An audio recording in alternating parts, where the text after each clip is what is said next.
welcome back for the third and final instalment of our online tour of the Museum of Classical Archaeology. My name is Susanne Turner and I'm curator here in the Cast Gallery, and we're really pleased that we can welcome you into our gallery online. In this third and final part, we'll be looking together at the statue of the Doryphoros. So we're going to look at one last sculpture, and in many ways we're going to start where we began, finish where we began, with a naked man, because God knows there's enough of them in this gallery. Can't swing a cat in here without hitting a naked man. This statue here is Polyclitus' Doryphoros. Doryphoros means spear bearer, so he would have had a spear in this hand here, and we don't really know who he represented. Of course, we're not looking at the original Doryphoros. We're looking at a plaster cast, which is a copy of a Roman version of the original Doryphoros, and the Roman version was carved in marble, and the original would have been cast out of bronze. So we're looking at several removes, essentially. And Polyclitus, he made this statue, not because he just fancied making yet another naked gentleman, but because he wanted to kind of embody his theory about how to make the perfect male body. And he wrote that down in a treatise called the Canon. And we've now lost the Canon. What we know about it is that it was a theory that rested on proportions. So every element of the body was proportional and self-relational. So the body was so many heads tall. The arms were so many heads long. The hip to the knees were so many heads long, down to the smallest proportions of the body. So it was all entirely self-relational, self-referential.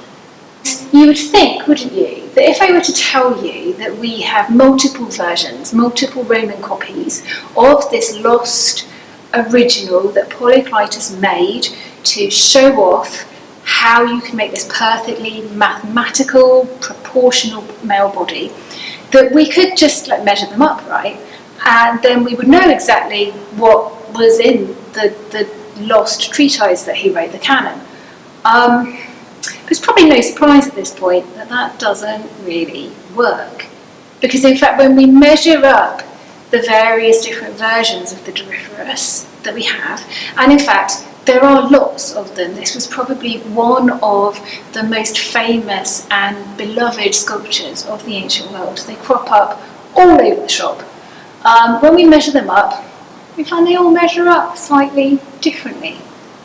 And what that's probably an indication of is that these Roman patrons, these Roman audiences, who were so invested in having a copy of this famous sculpture, weren't in fact invested in the exact mathematical proportions that it embodied.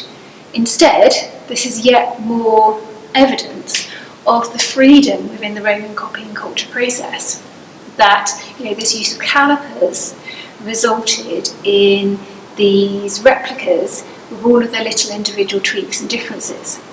Now, some of those in this case would have very much been material-based ones. So what you see here, you see this kind of prehistoric worm type thing that is sort of suckering into his thigh, into his leg. That wouldn't have been there in the original. And that's an additional support that is added in to support a marble sculpture where the original was in bronze. Sometimes people say that that means that if every time you see a support, it means that you're looking at a Roman copy.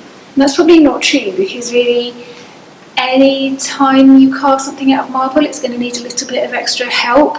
Now sometimes though, those supports are added in ways that sort of almost make them invisible and make them really make sense. And other times, yeah, they just look like a weird prehistoric worm, like here. So when you see one that looks really ugly and out of place, maybe that is a good indication that it's a copy, but it isn't a guarantee. Now, this sculpture became really influential even in the ancient world, partly because of the type of pose that it holds. This is a very complicated pose here that looks very simple. It's called Contraposto. And what it involves is, it's a little bit mathematical again actually, it involves a series of contrasts in the muscles in the body. So this leg is his tense leg, okay, so all the muscles in that leg are tensed, and what that does is it makes him, tensing up one leg makes you put your weight over that hip, and it makes you relax the other leg to compensate. So this leg is relaxed. In his torso, instead, it's the other way around. So this side is relaxed and this side is tense, because again, if you drop one hip out, your upper body is going to bend back in order to preserve your sense of balance. So your body will just do that naturally. And then in his neck, it's the other way around. So that side is relaxed and that side is tense and that side is relaxed. Now you might be looking at this pose and saying, hang on a sec, this feels a little bit familiar. And that's because if you were eagle-eyed, you might have spotted that the Aphrodite of Cnidus also stood in the same pose. But it has a very different impact on the female body than the male. So here in the Doryphoros, he looks really bouncy. He's like a coiled spring. So he's bouncy, he's standing still, but he could just get up and go at any moment. Instead, on the Aphrodite, what we saw instead was it created something that's called an S-curve. So it exaggerated the curves in the female body, ones that Aphrodite had ample of. And one of the differences here is that we spent a lot of time working out why the Aphrodite was naked, and in contrast, there's absolutely zero reason for the Doryphoros to be naked. If he's got a spear, he's about to go and fight or go to war or something. There is no reason why he would go into battle naked. That is a really stupid thing to do, and of course no one in the ancient world went into battle naked. So the Doryphoros doesn't need a reason to be resplendent in his nudity, unlike Aphrodite, for whom it was part of her kind of, like the narrative that was built up around her. So this pose, you would see this pose replicated throughout the gallery because it's one that becomes a kind of visual quotation mark that later statues, later sculptors very often use. But it's also one that had a really strong impact even beyond the ancient world, so you might recognise it in fact from the Renaissance onwards, from art from the Renaissance onwards. And it's one that in fact actually we might recognise today. So women, female celebrities, are often told to stand in this pose precisely because of that S-curve. So if you think of Angelina Jolie at the Oscars with the leg coming out of the dress, that was an exaggerated contraposto. So the pose here is really important, but it's certainly not restricted to this statue. But it's also important to note that although this looks like what we might call a naturalistic body, this is a body that probably none of us can actually have. It doesn't really matter how hard we work out in the gym, we're probably not going to get this body. So for instance, if you look here, this is called his Iliac Crest. Now you will see this definition on lots of ancient sculptures. You'll also see it on, for instance, Olympic swimmers and people that go to the gym a lot. It's definitely something that the human body can do.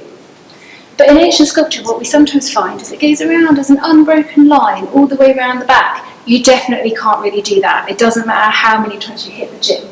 And here, what he's got here is this kind of almost like fatty padding above it to exaggerate it.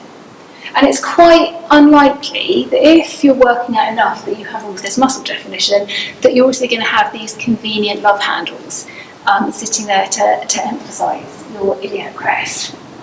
So although we do tend to think of these sculptures in terms of naturalism, they are constructions, they are more than perfect. So we definitely probably shouldn't measure ourselves up against all the naked figures in this gallery as if they have better bodies than us and we're failing, because we can't look like this.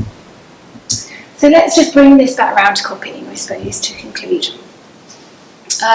Again, if we were to look at multiple versions of the Doryphoros, we'd probably see the bodies looking slightly different, because there would be these variations in how different sculptors trained in different traditions were making the Doryphoros look. And this is another example where we've lost the original. It doesn't matter how hard we look, we're just simply never going to find it. So we can never measure these up as lacking or anything against that original. But the Doryphoros is really good evidence of the sheer complexity of Roman copying culture. And in fact, I think my favourite fact about it is that the Roman audiences, Roman patrons invested not only in fully embodied replicas of the Doryphoros, but we also find him cut down to a portrait head, which feels particularly strange given that we don't know if he ever represented a particular figure, whether a real person or more likely a mythological one. So we've got Roman buyers putting up in their gardens portraits which are copies of a random Greek statue, and yet remain instantly recognisable, so much so that we can instantly recognise them today.